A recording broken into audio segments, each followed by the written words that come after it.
Well, hello there. It's another day. I'm Jim Harrington. And I am Bill Knight. Hope everything's going well for you.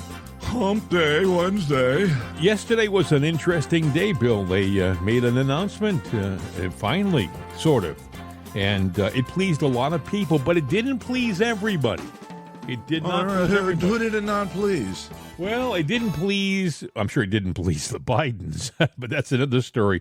But, you know, Matt Gaetz wasn't happy with the impeachment inquiry hearing announcement. He, I think, wants to cut right to the chase, like a lot of people do, including yours truly, and just take a vote on impeaching the guy. The evidence, it's like they had a committee that got a lot of evidence. That was the Comer committee. And right. Now they're going to have an impeachment hearing committee or whatever, and that's going to be another month of dilly-dallying. I guess what their thoughts are is that they have subpoena power, and there's a lot of things that they can do under oath now they couldn't do in just a hearing setting. And I guess they figure that the American people will see more evidence. They think that the American people have to see more evidence. Now, mind you, the Democrats, they didn't have this problem. The Democrats, they jumped into an impeachment vote like it was getting a hot day in a cool swimming pool, you know? There's a different demeanor between a Democrat and a Republican, and how a Democrat will go about things and how a Republican can go about things. And I believe there's a certain amount of strategy on the Democratic side. On the Democratic side? Yeah, on the Democratic side with this, which I'll explain in a little while, because there's a lot going on. Yeah, I don't know if you have audio on this. I do. Or not. I have. I had the announcement from McCarthy first. Okay, here's Kevin McCarthy yesterday afternoon stepping to the podium. Not the most dynamic orator in the House. That's all right. Doesn't matter. He's kind of quiet about everything he says, but well, you'll hear. That we were gone in the weeks, House Republicans have uncovered serious and credible allegations into President Biden's conduct. Taken together, these allegations paint a picture of a culture of corruption. Now, here's what we know so far. Through our investigations, we have found that President Biden did lie to the American people about his own knowledge of his family's foreign business dealings. Eyewitnesses have testified that the president joined on multiple phone calls and had multiple interactions. Dinners resulted in cars and millions of dollars into his son's business partners. We know that bank records show that nearly $20 million in payments were directed to the Biden family members and associates through various shell companies. The Treasury Department alone has more than 150 transactions involving the Biden family and other business associates that were flagged as suspicious activity by U.S. banks. Even a trusted FBI informant has alleged a bribe to the Biden family. Biden used his official office to coordinate with Hunter Biden's business partners about Hunter's role in Burisma, the Ukrainian energy company. Finally, despite these serious allegations, it appears that the president's family have been offered special treatment by Biden's own administration. Treatment that not otherwise would have received, but they were not related to the president. These are allegations of abuse of power, obstruction, and corruption. And they warrant further investigation by the House of Representatives. That's why today I am directing our House committee to open a formal impeachment inquiry into President Joe Biden. This logical next step will give our committees the full power to gather all the facts and answers for the American public. That's exactly what we want to know, the answers. I believe the president would want to answer these questions and allegations as well. This effort will be led by Chairman James Comer at the Committee on Oversight, in coordination with Chairman Jim Jordan for Judiciary Committee, and Chairman Jason Smith on Ways and Means. Now, I do not make this decision lightly. Regardless of your party or who you voted for, these facts should concern all Americans. The American people deserve to know that the public offices are not for sale, and that the federal government is not being used to cover up the actions of a politically associated family. Now, I would encourage the president and his team to fully cooperate with this investigation in the interests of transparency. We are committed to getting the answers for the American public. Nothing more, nothing less. We will go wherever the evidence takes us. Thank you very much. Okay, if you fell asleep, wake up. It's time to wake up. Boy, holy smokes. I mean, I'm glad he did it to a certain extent. I mean, it's something, but I don't think it's necessary. My opinion. In your opinion, in my opinion, be careful what you wish for. You probably have the Fetterman audio, because Fetterman was typical Fetterman. I was going, oh, okay, he is not the stroke-ridden, bumbling fool, or he's always been a stroke-ridden, bumbling fool. But here we go. Asking about this news that Speaker McCarthy has formally launched an impeachment or has said he's going to. Oh my God, really? Oh my gosh, it's devastating. Ooh, don't do it. Please don't do it. Oh no. Yeah, we're going to run back to the office, but Now, mind you, his aide was dressed in a suit, and he looked like he was getting ready to go get a bucket and do the floors. He was dressed in a baggy shirt with shorts, and the guy has no respect for the job that he's in. If he had respect for the job, they don't wear suits in the halls of Congress because they want to. Everyone would like to wear shorts. They wear it because it is almost like the uniform of a U.S. senator. But this guy doesn't care. He walks around in baggy gym shorts and a loose fitting shirt. He has lost some weight. I applaud him for that, but I think he did it the hard way, the institutional way. I think he spent some time in a hospital, and they probably fed him well and watched his diet. But I don't know. He acted like a buffoon. This is a senator. They asked him a serious question. He is a buffoon, but you know what? When he was, what was he, lieutenant governor or whatever it was? Yeah, who was paying attention?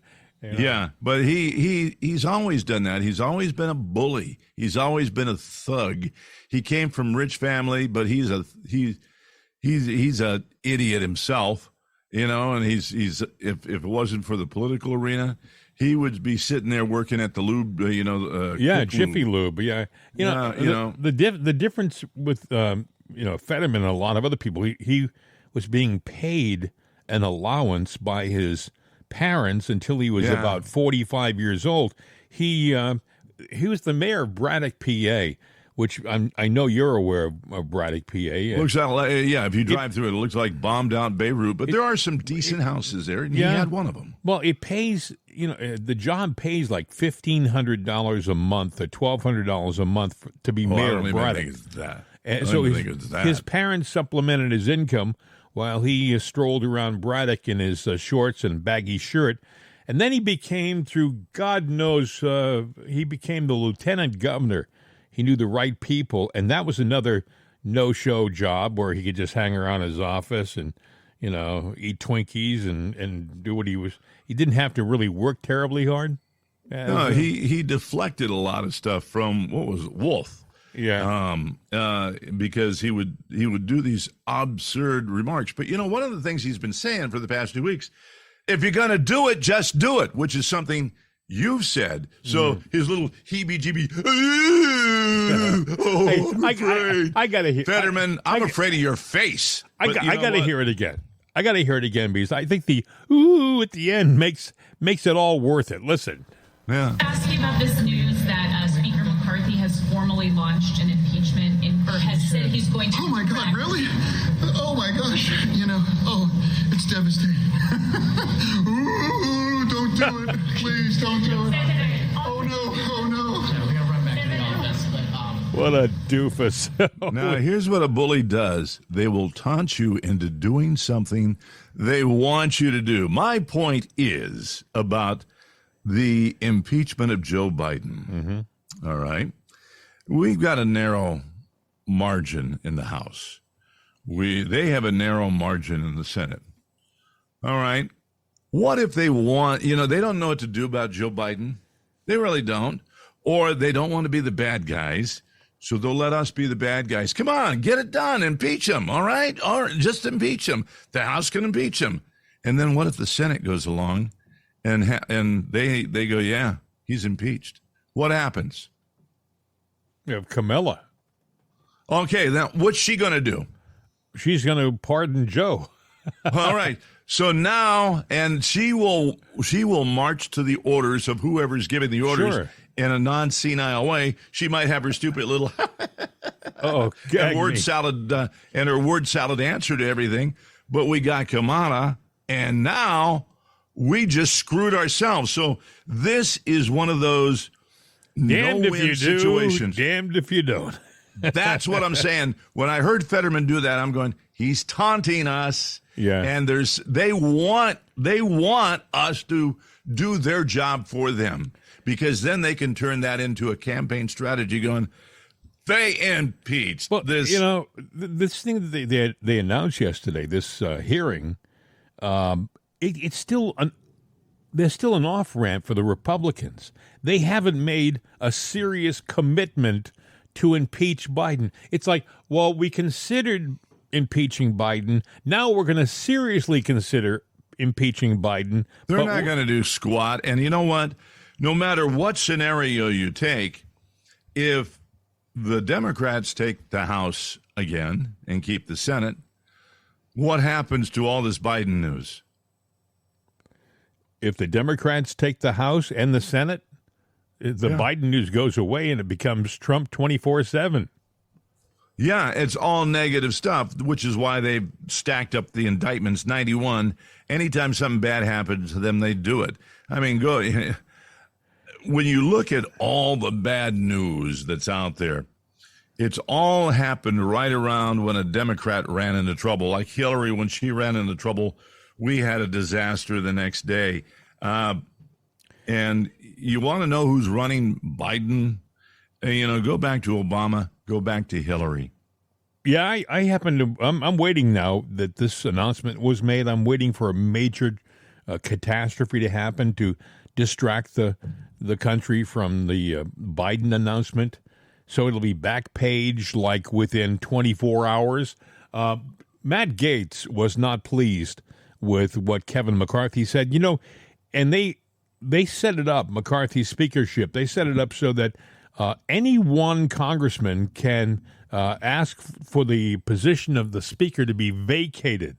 Well, the Democrats would love that too now, wouldn't they? Well, yes and no, but again, it goes to be careful for what you wish for, right? Anyway, Matt Gaetz had this to say, and he wasn't happy. On this very floor in January, the whole world witnessed a historic contest for House Speaker. I rise today to serve notice. Mr. Speaker, you are out of compliance with the agreement that allowed you to assume this role. The path forward for the House of Representatives is to either bring you into immediate total compliance or remove you pursuant to a motion to vacate the chair. We have had no vote on term limits or on balanced budgets as the agreement demanded and required. There's been no full release of the January 6 tapes as you promised. There has been insufficient accountability for the Biden crime family. And instead of cutting spending to raise the debt limit, you relied on budgetary gimmicks and rescissions so that you ultimately ended up serving as the valet to underwrite Biden's debt and advance his spending agenda. Mr. Speaker, you boasted in January that we would use the power of the subpoena and the power of the purse. But here we are, 8 months later, and we haven't even sent the first subpoena to Hunter Biden. That's how you know that the rushed and somewhat rattled performance you just saw from the Speaker isn't real. At this point, during Democrat control over the House of Representatives, they had already brought in Don Jr. 3 times. And we haven't even sent the first subpoena to Hunter Biden. Power of the subpoena and power of the purse. Only thing the 118th Congress is known for at this point is electing Kevin McCarthy Speaker and underwriting Biden's debt. And unfortunately, there's only one of those things we can remediate at this time. Power of the purse. Our leadership right now is asking us to vote for a continuing resolution. A vote for a continuing resolution is a vote to continue the Green New Deal, a vote to continue inflationary spending, and in the most troubling of fashions, a vote for a continuing resolution is a vote to continue the election interference of Jack Smith. Mr. Speaker, we told you how to use the power of the purse. Individual, single subject spending bills that would allow us to have specific review, programmatic analysis, and it would allow us to zero out the salaries of the bureaucrats who have broken bad, targeted President Trump, or cut sweetheart deals for Hunter Biden. September 30th is rapidly approaching, and you have not put us in a position to succeed. There is no way to pass all the individual appropriations bills now, and it's not like we didn't know when September 30th was going to show up on the calendar. I must be better. You must be better. And this House must be better, for it is the last best hope for tens of millions of Republicans. We demand real oversight against this weaponized government. Just look at the bribery. If tens of millions of dollars flowing from foreign corrupt people into the bank accounts of the Biden family wasn't enough for actual impeachment, why were we even looking? Joe Biden deserves impeachment for converting the vice presidency into an ATM machine for virtually his entire family. We all see it. We all know it. Now, moments ago, Speaker McCarthy endorsed an impeachment inquiry. This is a baby step following weeks of pressure from House conservatives to do more. We must move faster. Now, I will concede that the votes I have called for will likely fail. Term limits, balanced budgets, maybe even impeachment. I am prepared for that eventuality because at least if we take votes, the American people get to see who's fighting for them and who's willing to tolerate more corruption and business as usual. Mr. Speaker, dust off our written January agreement. You have a copy. Reflect on the spirit of that agreement and build on the start that we had moments ago. Begin to comply. No continuing resolutions, individual spending bills or bust, votes on balanced budgets and term limits, subpoenas for Hunter Biden and the members of the Biden family who've been grifting off of this country, and the impeachment for Joe Biden that he so richly deserves. Do these things or face a motion to vacate the chair. And let me alert the country, a motion to vacate might not pass at first, but it might before the 15th vote. And if Democrats bail out McCarthy, as they may do, then I will lead the resistance to this uniparty and the Biden-McCarthy-Jeffries government that they are attempting to build. I know that Washington isn't a town where people are known for keeping their word. Well, Speaker McCarthy, I'm here to hold you to yours. I yield back. Wow. Yeah, pretty powerful. Wow. I will say one thing. He should never have said tens of millions of Republicans. That's just a stupid little phrase. There are hundreds of millions of Republicans that are going to be disenfranchised from everything that's going on here. And that's just a point of reference, because if you believe the election was stolen, which it was... Mm-hmm. There's not tens of millions, there's hundreds of millions of us out there. I happen to agree with everything he says there. And I'll tell you why I think the mistake, this hearing is a mistake. It's because it's going to take another month of our time. Think of this. Would you allow an incapacitated grandparent to continue driving you home if you saw 10 miles from your house that he was knocked, he was out of control. He was in a delusional state of some. Would you allow this? No, you'd pull him over and you'd change drivers. By giving him another month, you're letting him drive home. You're letting him. What can he do in a month? He can do a hell of a lot in a month. Well, yes, he can. But now I'm going to go the flip side. I do agree with what he said. Absolutely. But here's where I have a problem. And the Democrats are laughing. If you listen to all the news, they're laughing at the Congress. They're laughing at Republicans. We can't get our act together. You are right. We can't get our act together. Now, what they need to do is pull everybody in and have a closed-door meeting, no media, nothing, where the Republicans sit down and say, all right, let's hear why we should and why we should, and get your together and get on a single uniform agenda. And what I'm saying is black out the news. Let the Democrats get their panties in a knot for a while and not tell them what you're going to do, but get a cohesive plan and stick to it and do it. But get everybody on the same page. A couple of days ago, a bunch of protesters went into McCarthy's office and took control of his office. They should be locked up. Well, if it were somebody who had backbone, if it were a speaker who had cojones, as they say in Spanish, it would have been ended within minutes, within seconds. What's of he them. Afraid of? Well, these people went into his outer reception area, sat down, took over, started screaming. Now, this is the Speaker of the House of Representatives office. This is where they do business all the time. You have diplomats visiting the Speaker. You have politicians. You have people from all over the world stopping into that office. And these people went in there and made a scene. But because he didn't want to offend anybody, he allowed it to go on. He had his employees shut the doors between other offices and the reception area so they could continue to raise hell in his office. It could be heard up and down the corridors of Congress, right? This chanting, this rant that they were going on.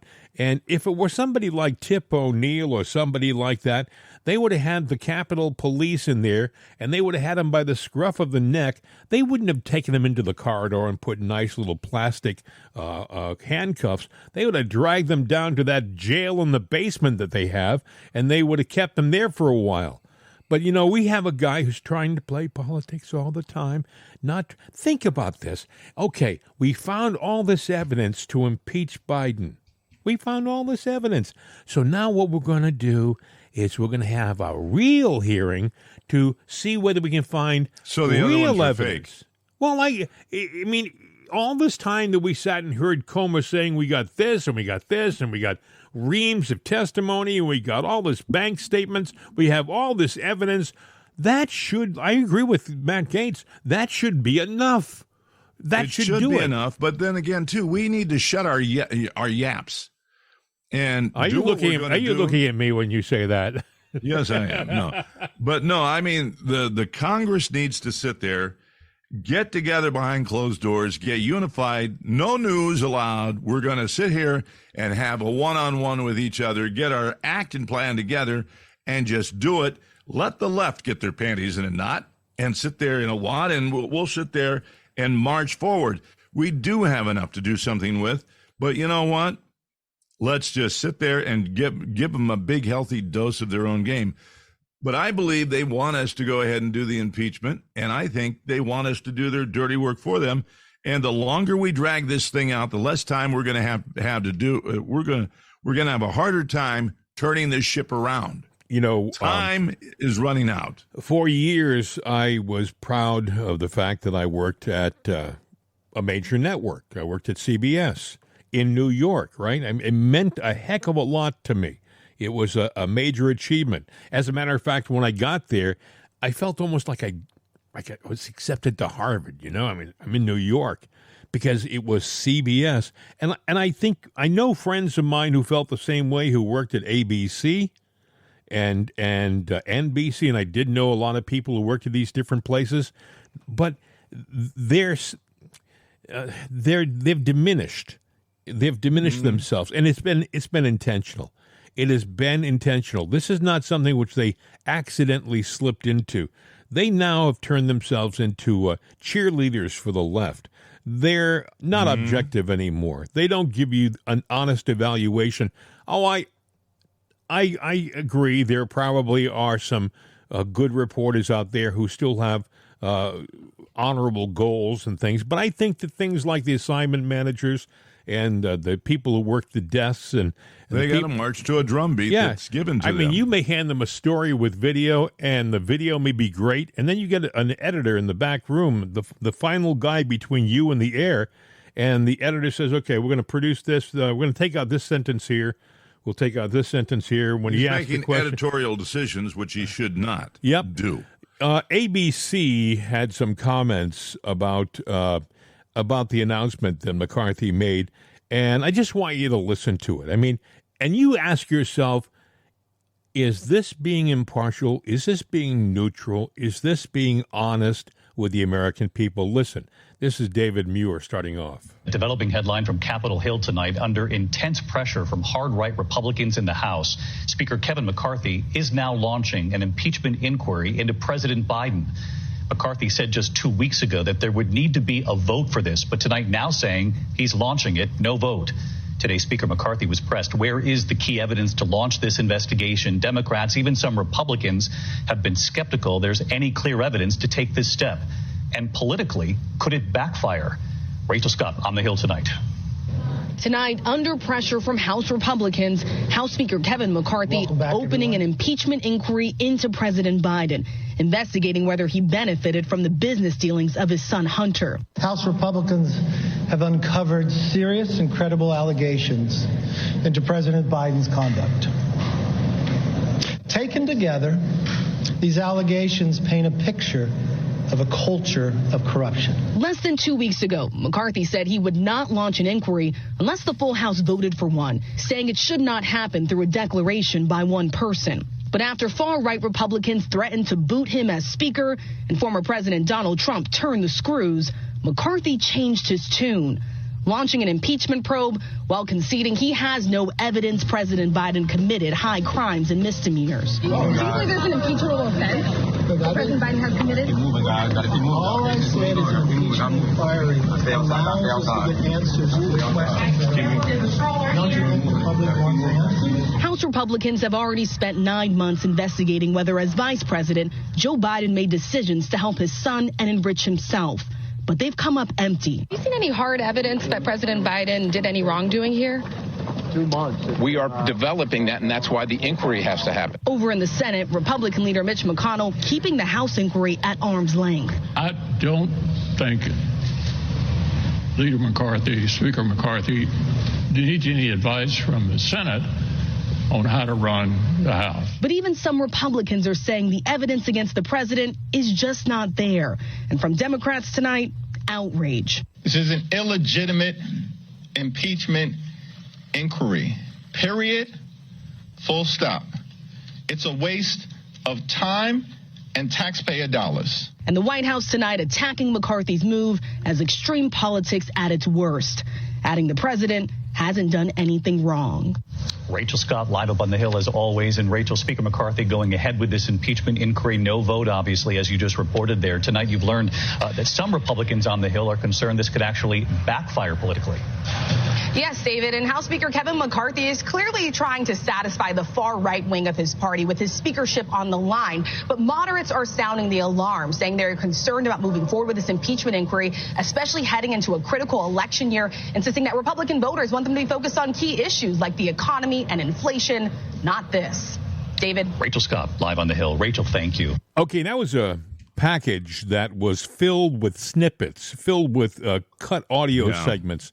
And little things like when she gave Jeffers a little more time on his comment than the other people, you know, like little tiny things. It's subtle, but you could tell by listening to the piece, you could tell who Rachel Scott was rooting for. At least I could anyway. It was obvious. You know, even comments like, they were saying, there is nothing here to see. There's no evidence, right. You know. That's not necessarily true, Rachel. If you were being honest, you would point to the Comer investigation and all of the evidence they've uncovered, you know? Well, there's a lot of things going on here, but, it was a hit piece. It was an opinion piece, but that's what the news is.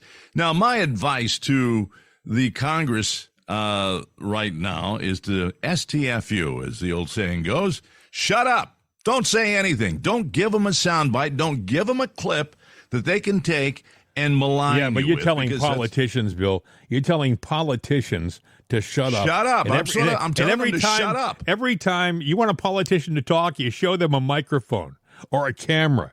I mean, truly, you walk up, even if it's not connected to anything, you want them to talk to you, have a microphone in your hand. Oh, yes, well, how are you? And they'll go on for days. They don't have a hair in their privates if they can't shut up, and that's just the way it is. These guys need to shut up. And you know what? The Democrats, they go, well, you've got no evidence. You've got no evidence. They don't care if you do have evidence because they've actually saying there's no evidence. They've actually conceded there is evidence. Would you say that Joe Biden being proven that he made phone calls and he was on phone calls? Of course. They've already got evidence. Oh, well, the evidence the other day that was... They've got evidence that he used all of these phony email names. Exactly. You know? And you know what their comment is about the evidence that he made phone calls in those emails? What? So what? He made phone calls. Yeah, That's right. their answer. So shut up. Just do what you're going to do. Black out the news and do it. Let them sit there and get their panties in a knot because if they don't know what you're doing, the news can't. They can try to guess. And speaking of Democrats with panties in a knot, you heard about this Democrat leader. We talked about her briefly yesterday. She's a Virginia candidate.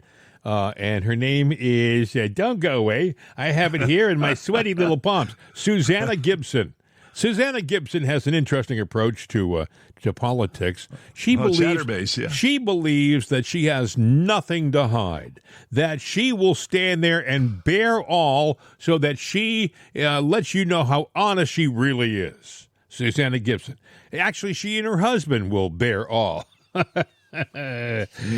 But now she's upset. She was that lady, in case you hadn't heard. She's running for office in Virginia. She's a mom of two, and she's running for the 57th district in suburban Richmond, Virginia. And she wants to be a state representative. But she had a little side hobby with her husband. And you know, she liked to go live streaming on this site called Chatterbait. There's a lot of those sites. Which is a combination of two words, Chatterbait. It's a combination of chatter, which is talk, and bait, which is masturbate. That's what the word is. I mean, there's no there's no going around the corner with that one, friends. So that's where Chatterbait comes from. She gets naked. People tip them. Yeah. She gets naked. She has sex, live sex. She's an attractive lady. She has live sex on camera so that anybody who wants to join in can join in. But she's ticked off, Bill. She was making money with it. And look, she's just a little simple housewife from Virginia who wants to be a Democratic delegate and help spread her message. Spread her Oh, thank God we're not doing video. I can see you, and I saw that smile. You saw it. Yeah, I did. I was smiling before I did the punchline. But that's what she's doing. She's showing her wares to get money from you. Gibson remained defiant after her pornographic videos were discovered by a Republican operative. Oh, that dirty man! He discovered her pornography because he was doing the last part of the name of that place. He goes, wait a minute, I know that face. You weren't supposed to be looking at her face there, buddy. So, either way, you're both guilty. She told the Washington Post that the incident was, quote, an illegal invasion of my privacy designed to humiliate me and my family. Now, mind you, let's pull over to the side of the road here for a second and examine what she's done. She and her husband, and by the way, from what I was told, it's not just she and her husband. It's she, her husband, and a couple of other people, other guys, all get involved. It's kind of a happy neighborhood they live in. Well, it's a family affair. Yeah. Thank you, Sly. But She gets naked and she does pornographic acts gleefully, voluntarily. Yep, she did it on her own. There wasn't one gun to her head. Well, maybe that's a poor use of words. But anyway, she got naked and she had sex. Bill says she wanted more tokens. I guess tokens convert to money. So when you buy so many tokens on this website, you can use them to have these people. They don't want to directly pass cash between you and the subject because that can, I guess, be considered an illegal act, prostitution. But if you buy a token, buy a bunch of tokens, you have the tokens, you can then give her tokens, and then she can take those tokens and convert them into cash later on after the... that's tricky there. That's pretty tricky. This is a company out in Irvine, California, I understand? I guess so. I'm not really sure. I never heard of them until yesterday, to be honest with you. Usually these companies that do stuff like that are in Cyprus or things like that. Yeah. But this is United States, in the land of weirdos. The free and the home of the brave. It's out in that land of California, the land of... fruits and nuts, as they would say. Sure, but, glad I don't live out there. I grew up there, and I'm embarrassed to say, well, where were you born? Hey, listen, I can't make fun of you because I was born in Massachusetts. So, the other end. That's it. The other end of that anchor. We got the East Coast covered with craziness. But so she is now really ticked off that people are pointing out to the world that she did this stuff voluntarily. And she's becoming the victim. She has made herself, like, this is what Democrats do. They're going to make Biden. Biden may have sold us out to the Chinese. He may have given top secret information to the Chinese. He may have influenced people in Washington to vote a certain way because the Chinese wanted them to vote a certain way. When he was president, he let a spy balloon, and shouldn't be considered... It's no big deal. It shouldn't be taken lightly. That spy balloon had all kinds of real-time technology on it, and it was gathering information as it flew over key military installations right through the heart of our country, and they didn't shoot it down until it was out over the coast of South Carolina. I mean, folks, that is ridiculous. And they asked him about it. They asked Biden about it. They said, why did you let it go so long? Oh, it's just a balloon.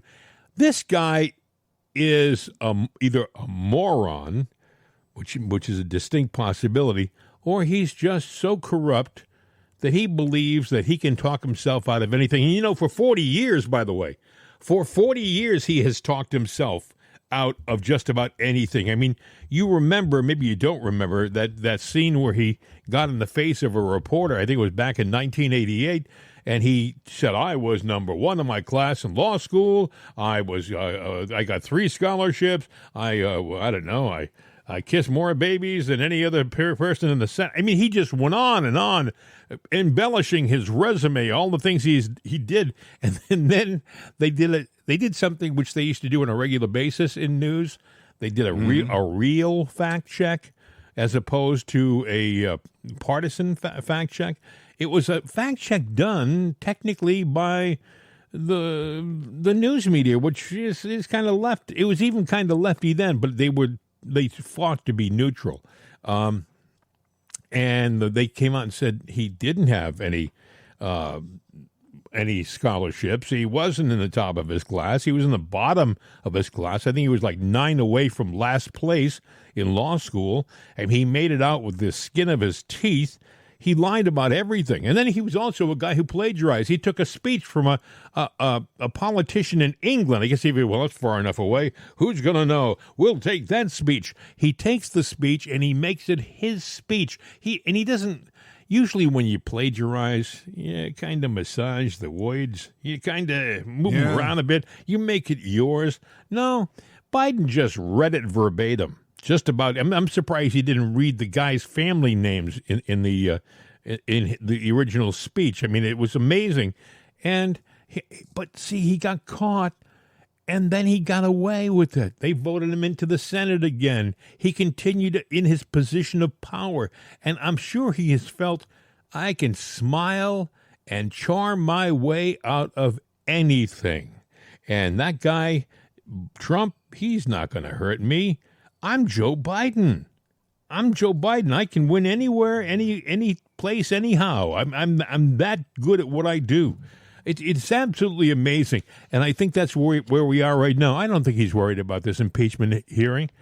No, as a matter of fact, all this negative news, all you've got to do is just stack it all on top of each other and put a big old, scoop of whipped cream and a cherry on top, and you got a Biden sundae. Yes, you do. Because people are not going to remember all the negativity that it's built upon. They're going to remember the scoop of whipped cream and the cherry on top. Yeah. It's a poop cake, and it's got Biden's name on it, and you're eating it. So think about that. I got to tell you, folks, we are living in weird times. To think that we are in a situation where we have the left committing crimes or committing immoral acts, but they are making themselves to be victims, and the media kind of supports them. I mean, I was going to mention that Susanna, what's her face, down in Virginia, she's kind of having the news media cover her like she's been wronged. Think about it, friends. If you did the same thing, I mean, you'd be ostracized. You'd be wearing a scarlet A in your neighborhood. You wouldn't be allowed to go to the PTA meetings. I mean, if you were a Republican on Chatterbase or Bait or whatever it's called, they would have pictures of you that were blacked out and very compromising pictures of you, and not flattering ones too. They would sit there and say, "Could you actually do a Photoshop, put a big old pimple on their butt?"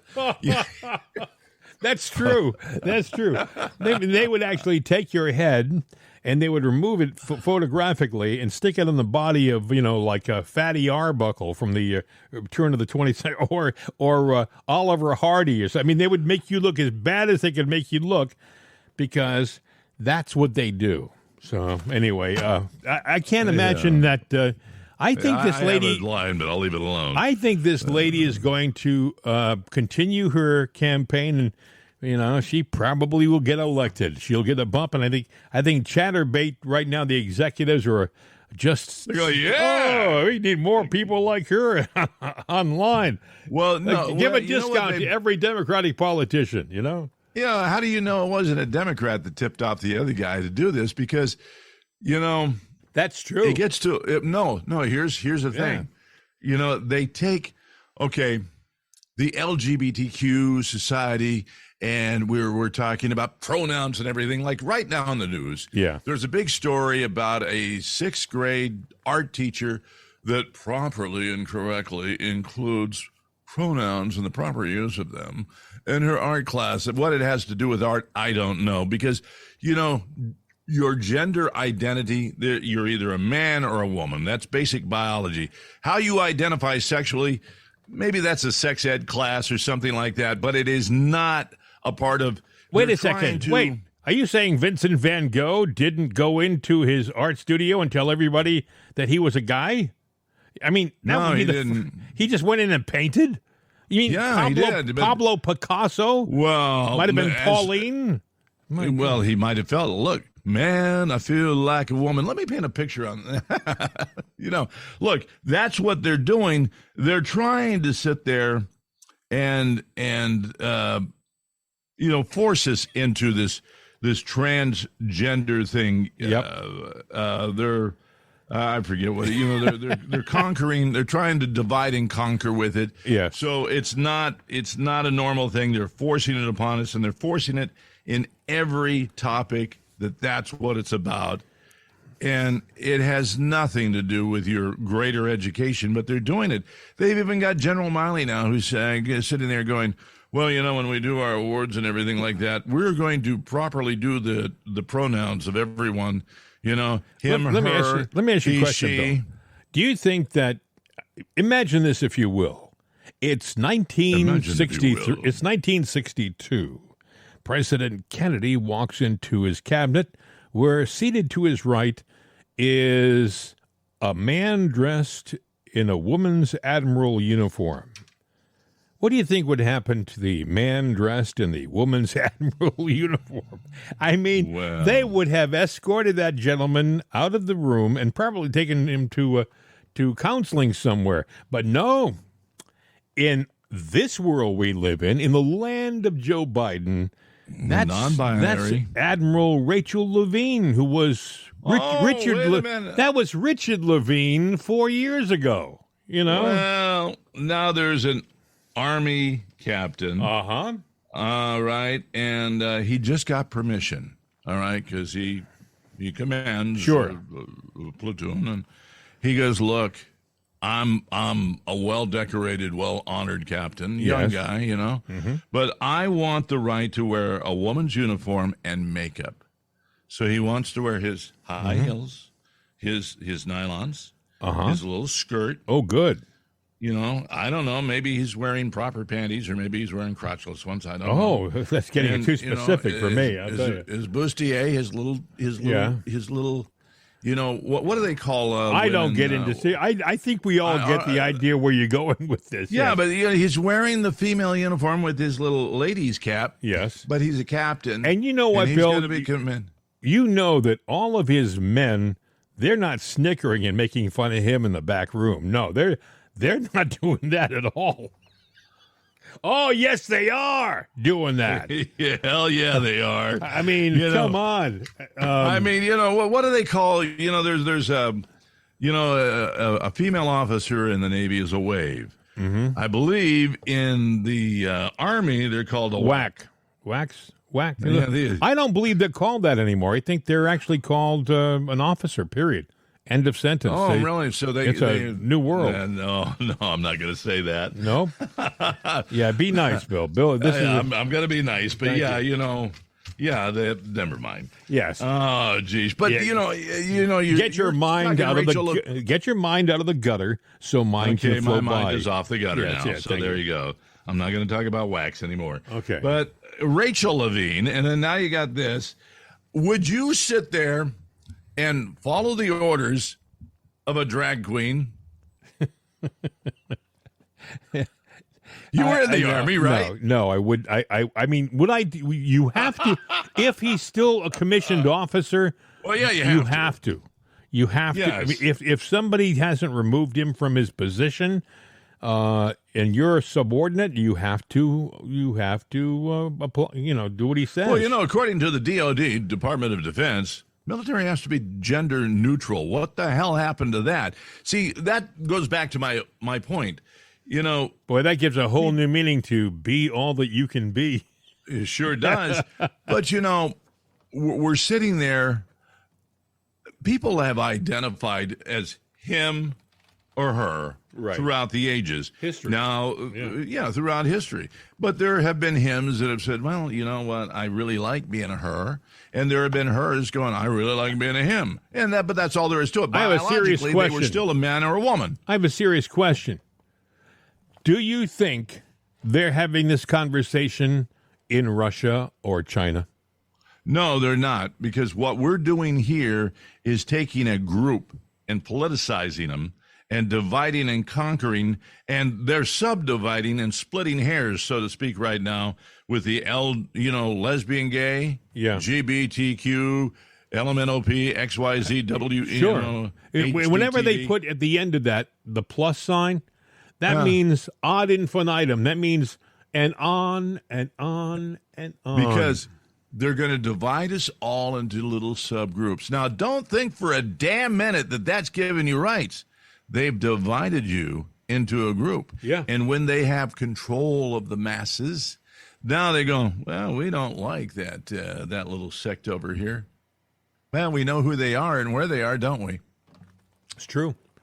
So, divide and conquer, Bill. Divide and conquer, and that's what they're doing. That is exactly what they're doing to you. So think about that for a minute when you're doing that, going, look, if you want to go home and dress up in ladies dress up in men's clothing, which, actually is J. Edgar Hoover did it for years. Yeah, and a guy go home and, hey, I'll let you in on a little secret right now, Jim. I'm wearing them today. For years, J. Edgar Hoover was called a G-man, Maybe he should have been called a G-string man. I'm just saying. But there was that old joke, hey, Jim, I just want to let you in on a little secret. I'm wearing them today. Men's underwear. Feel kind of sexy in them, too. But, it doesn't matter what you do in the privacy of your own persona. And that's that. And that's where it needs to stay. But you're allowing yourself to be divided for political gain of a party. And where is it going to stop? They're going to go on and on and on with it. And it is a sham. I find the other thing is, this gun thing that's a sham that's going on in New Mexico. Mm-hmm. Where the governor did that moratorium. Well, you heard what happened. The sheriff said he's not going to, not going. And Bill, after the sheriff said that, the Democratic Attorney General of New Mexico said, I'm not going to enforce any unconstitutional gun grab. That's the Attorney General on your cabinet saying I'm not going to enforce it. But I think it's deeper than the guns. See, I don't think it was really about guns. It was a test balloon. Now they're talking about, we're going to impeach this woman now. But I think she was marching to orders. What they wanted to do, what her reasoning was for doing it, we have an emergency. I, as governor, can suspend the First and Second Amendment. You're saying this was a test case for a national program they want to institute. You're saying that Democrat Governor Michelle Lujan Grisham was actually working under orders from higher-ups, maybe in Washington. Yes? Exactly. That's exactly what I'm saying, because I'm going why would she do that with no general purpose out there to do it other than this was a test balloon to see how it would fly or to see how they fly this Chinese balloon over the land. But she wanted to sit there and find out, or somebody wanted to find out, how do we get rid of the First and Second Amendment? We declare that there's a statewide emergency, a national emergency. By the power invested in me, I take away your individual rights. And if you heard her talk when she made the announcement and she was asked questions by the press, her answer was blatantly un-American, unconstitutional. She was saying, well, I have powers that supersede the Second Amendment. Whoa. And the First Amendment, because it's freedom of speech, freedom to own guns. You take away the First and Second Amendment, you, my friend, are no longer a free person, which is what this country is all about. And the LGBTQ and the right to do that and to be a him, her, it, what, and whatever you want to identify as is out the window. It'll be interesting to see. There's a call for her to be impeached rapidly, quickly. It'll be interesting to see where this takes her. I don't think she will be impeached because she's Democrat. And when you're Democrat, you're not impeached. Come on. They may talk about it, but it's just not going to happen. It's like the Republicans. After they have the hearing, they'll have a hearing on the hearing. And then a hearing on the hearing and the hearing, and they're never going to get to the impeachment vote. And once we have 3 or 4 hearings, then you know what we ought to do? What? Have another hearing. You think? Yeah, and kind of take all these hearings and round them up under one big hearing. And then if we're not happy with that result, well, we got to have a bigger hearing. I'm with Matt Gaetz. Do a vote. Come on, or vacate the seat. If you can't do your job, vacate the seat. We are being divided and conquered, and we are being attacked on every front. So anything that you see in the news is all a scam. There's anytime. I got another thing we got to pass along before. There's a guy, and I've never heard of this guy before. Maybe you have. He's a Sirius XM host and an MSNBC contributor. His name is Dean Obadala. I've never heard of him. I find it amazing that he's working on Sirius XM, but that's another story for another time. I'm sure he is an interesting character, but he's a liberal. And, one of his things that apparently he is advocating is that President Trump, quote, must die in prison, end quote, to deter anyone else from attempting a coup, and that he expects Trump will be prosecuted in jail. Now, think about this for a second. If we did the same thing, even with Biden, if we started to speculate right now on this show openly and advocating such a thing would probably have the FBI, the Secret Service knocking on our door, for one thing. Oh, they don't knock, they kick. That's true. But I want you to hear a little bit of his conversation about this Trump must die in prison. Listen. People were constantly going around saying, like if Joe Biden was like, you don't want to elect a guy who could die in prison. They'd be like, oh, my God, how dare you say Trump might die in prison? But, maybe he won't. But I also think it's go ahead. No, but I was on MS and I said that Donald Trump must die in jail. And it came out weird because it sounded like I was hoping he gets stabbed in the shower. And that's not what I meant. I meant like die of natural causes to be a deterrent to anyone else. And I don't care if you're a Democrat or if you're a Republican, whoever attempts a coup in our nation again, that your fate must be death in a prison cell, that you live out your days there. You said the words must die in jail because otherwise I would. And this is going to be number one on the front page tomorrow. MSNBC's. No, I think Donald Trump. I think Donald Trump must die in prison because.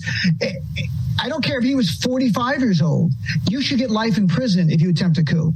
And there should be no chance of parole. I don't care who it is. That's why I think Donald Trump or anyone else who attempts a coup must die in jail, because either we're going to protect the Democratic Republic or we're going to allow people, in this case, Trump, to chip away at our democracy. I don't understand this guy because I spend a lot of my time preparing for this program. I study the news. I listen to the news constantly. I look for audio clips, as do you, and you put a lot of effort into this. It sounds to me that somebody like this Dean Obeidallah doesn't pay any attention to what's going on. It's just a touchy feeling, and I think an insurrection. There was no insurrection on January 6th. Well, that's the big thing about the story, is he goes, anybody that attempts a coup. Number one, it wasn't a coup. There was no attempt at a coup. It has been, and it's never been proven to be a coup. Oh, the January 6th committee. Okay, that was a bogus committee because was it fair and balanced? Well, stacked deck. Cheney. Yeah, right. Stacked deck. Yep, you're right. It was a stacked deck, and they had no legal authority to do anything. So the mere fact that there was an insurrection, that was the headline to your final exam paper. And Dean, old buddy, old pal, tell me, where has Donald Trump been actually found guilty of inciting a coup? Where? I mean, some of these indictments they're going to try to prove that they're not going to pass. They're not going to work. Right. It's just not going to happen. I think these indictments, by the way, are playing right into the hand of Trump and his attorneys, because but here's the problem I have. I think that we are too trusting on our side. We expect that justice will be neutral and justice will not be, partial to one side or the other. And I don't trust that. After 2020, after what happened in 2020 and what happened in 2016, we all know that Trump wasn't supposed to win. 9 o'clock at night, all the networks were predicting it was going to be a Hillary landslide. There was no path to victory for Donald Trump. And all of a sudden, something strange happened. Everybody voted overwhelmingly for Trump, but they wouldn't let that happen again. Whoever was behind those machines, they fixed him in 2020. Yeah, they sure did. But I'll tell you what. The election was stolen, and that's all there was to it. How do you have a guy that goes to every rally that he went to and had one, maybe two people show up? Oh, I saw people. No, you didn't see people. You saw Joe, and you saw pictures of maybe 4 or 5 people at other gatherings and a coffee house meeting. They didn't have a crowd. I mean, even that stupid CNN thing that they did here at PNC Park, all right, at the ball field in Scranton, where Biden is supposedly from and everybody loves him, and they have the Biden Expressway. Do you know every damn business that's on that road Trump that they named the Biden Expressway? Yeah. They didn't want the name. They said it will kill business. They probably have Trump signs in their windows. Yeah, I mean, it's Joe, and Joe had, I think I saw 6 cars in the parking lot at PNC Field when they were doing that with Cooper Anderson. Wasn't that the guy that was there? Anderson Cooper, yeah, right. Anderson Cooper, well, yeah. Frontwards, backwards, he's still the same guy. Anyway, There was nobody there. I mean, you had the film crew, Cooper's car, and Joe's brigade. And I don't even think his car is stuck around. And in the meantime, Trump goes to Butler, PA, and draws 58,000 people. It's bigger. It was a bigger crowd at the field watching Trump than populate the city of Butler, Pennsylvania, or the suburbs. I mean, it was amazing how many people went to that rally, and that was just before the election. Now, anybody who's paying attention knows that there were some shenanigans in 2020, and if you don't, you're just not paying attention. You're not being honest with yourself. Even anybody that was up at 2 in the morning, 1:30 in the morning, you saw the numbers slip right before your eyes. Hey, we went to bed. I think that we were up by 800,000 votes in PA. I saw the flip, and I was going, "What the hell happened?" I thought it was a mistake. I thought it was a Chiron mistake. I thought it was a graphics mistake.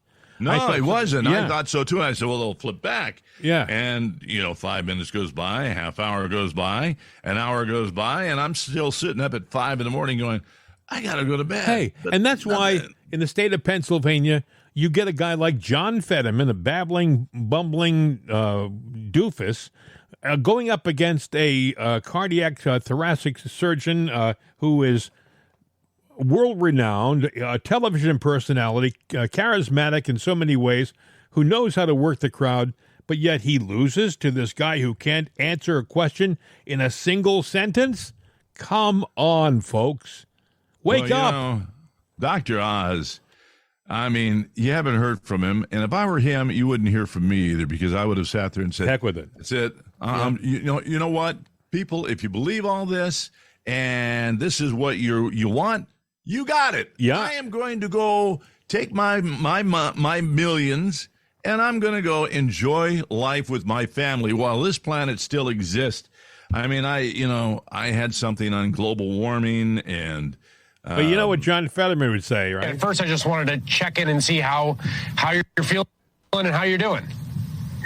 I'm doing fantastic, and it's not about kicking balls in the authority or anything. It's not like kicking balls in the authority. What is to this day I can't figure out what the heck that means. I don't know. I'd like to give him a demonstration of a ball kick so that he understands what he's talking about the next time he talks about it, because. I know how to do that. What's interesting, though, when he did that answer in the hallway yesterday, he was he was kind of coherent. He also looked a little different, by the way. He had a mustache. He had no beard or goatee. Kind of makes you wonder, doesn't it? And he looked a little taller than he looked before. But, it couldn't be a double, could it? I'm not going to get into the conspiracy One more theory time for his answer yesterday. Asking about this news that Speaker McCarthy has formally launched an impeachment or has said he's going to. Oh, my God, really? Oh, my gosh. It's devastating. Ooh, don't do it. Please don't do it. Oh, no. Yeah, we got to run back to the office. But, Doesn't that sound almost too coherent for him? Yeah, well, it does, but it sounds like the old Fetterman, and that's what they're trying to convey. The old Fetterman is back. It's not hard to find, a fester, a big, tall, fat fester lookalike, and that's what they did, and they got him there. But I'm sitting there going, do I want to go as Fetterman as, for my Halloween costume, or do I want to go as dressed up as Joe Biden? I thought I'd get That's an interesting thing. I could break out my old Uncle Festus outfit from the Addams Family and go as John Fetterman. Yeah, you could. Well, I was thinking about going as Joe Biden, but I was going to go get an inflatable love doll and fill it up with helium, tie a little bit, of like a thin rope on it, dress it up in leather, with a ball gag on it and everything. And go like as Susanna Gibson's husband. Yeah. That sounds interesting. Hey, listen, we've done it again. If you want to contact us, our number is 833-538-7868, 833-538-7868. We don't have one, we don't have two, but three emails all at once here. Of course. Actually, the first one, it's mail at itsanotherday.com. That's the main one. We have mail at jimandbill.com, and we have We have Jim and Bill at mail.com. So, wow. And that's spelling out and. So no matter what you do. So if you get confused, Bill, if you want to contact us and you get confused, you really will probably reach us anyway, even in your confusion, because you've given them so many different options. Right? Jim and Bill at mail.com. Jim and Bill at mail.com. Jim and Bill at mail.com. Jim and Bill at mail.com. Jim and Bill at mail.com. I feel like I'm doing a Three Stooges routine. Anyway. Mail at jimandbill.com. Or it's another day. We will be back here again tomorrow, and we'll try to be a little bit more subdued, a little bit more dignified. Today was one of those loosey-goosey programs, but every so often you have one. Yes, I know. It's hard to imagine. I'm going to end the talking to, Willis. Well, we're going to end the program with our traditional sign-off, as only one Mr. Bill Knight can muster up. So, Mr. Knight, without any further ado, it's for you. For me? Yes. For me? For you. Okay. Hasta la vista, baby. We're out of here.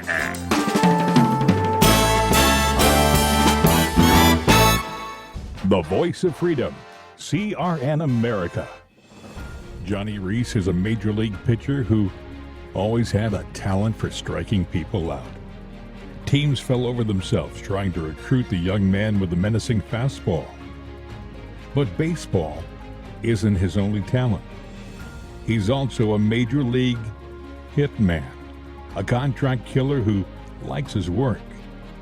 Reese does more than strike opponents out. He eliminates them altogether. Retired New York City detective Jack Kane has come to Pittsburgh to find a killer, and Squeeze Play by Jim Harrington is the story about what happens when these two alpha males meet and go head-to-head. It's a great weekend read. Squeeze Play from Dover and Blackstone Media, LLC. It's available at Amazon.com, BarnesandNoble.com, and many other great online book sites. Or visit itsanotherday.com and click on our link at the top of the page. When it comes to mysteries and a great read, Squeeze Play is a grand slam. The voice of freedom, CRN America. These days, when you want an answer about just about anything, you ask Alexa. You ask her about the weather. You ask her who won your favorite sporting event. You ask her to find a fact that you can't find anywhere. Well, we did that too. We asked her how many people have downloaded itsanotherday.com. And this is what she said. From acceleration.com, it has been downloaded as much as 260,433,467 times. I know. Seems like a lot. Seems like a lot to us too. But it's Alexa. Thanks for making us a part of your day. And tell your friends about itsanotherday.com. We could use an extra listener. I mean, what do you do when you only have 260 million?